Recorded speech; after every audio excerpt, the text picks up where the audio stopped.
শুধুমাত্র পাকস্থলী পূর্ণ করাই মানুষের জন্য সর্বোচ্চ প্রায়োরিটি হতে পারে না।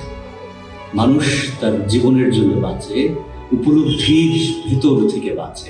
থিয়েটার এমন একটা জায়গা যেখানে মানুষ স্রষ্টার সাথে কানেক্ট করতে পারে, স্রষ্টা হয়ে ওঠে, শিল্পী হয়ে ওঠে। আর সেই শিল্পী হয়ে ওঠার প্রক্রিয়া এত সহজ না। এর জন্য প্রয়োজন নানান রকমের ত্যাগ, তিতিক্ষা, পরিশ্রম। এবং এই পরিশ্রম, সাধনা, সেইটার জন্য প্রাচ্যনাট থিয়েটার স্কুল খুব গুরুত্বপূর্ণ হয়ে উঠতে পারে একজন পারফর্মার। কারণ এখানে শুধুমাত্র অভিনয় নয়, একটা পারফরমেন্স তৈরির ক্ষেত্রে সকল উপাদানগুলো নিয়ে কাজ করা হয়।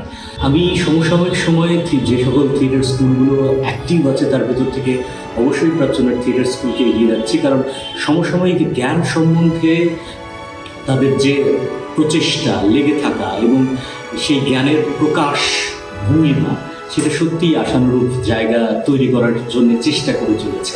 প্রাচ্যনাট থিয়েটার স্কুলে অংশগ্রহণ করলে নিশ্চয়ই আপনি অন্তত আপনার বেসিক জীবনবোধকে পরিবর্তন করতে পারবেন বলে আশা করি। আর সকল মানুষ তার নিজের শিল্পবোধকে নিয়েই বেড়ে উঠুক, সুন্দর বাংলাদেশ, নতুন বাংলাদেশ গড়ে তুলুক, সেটাই প্রত্যাশা।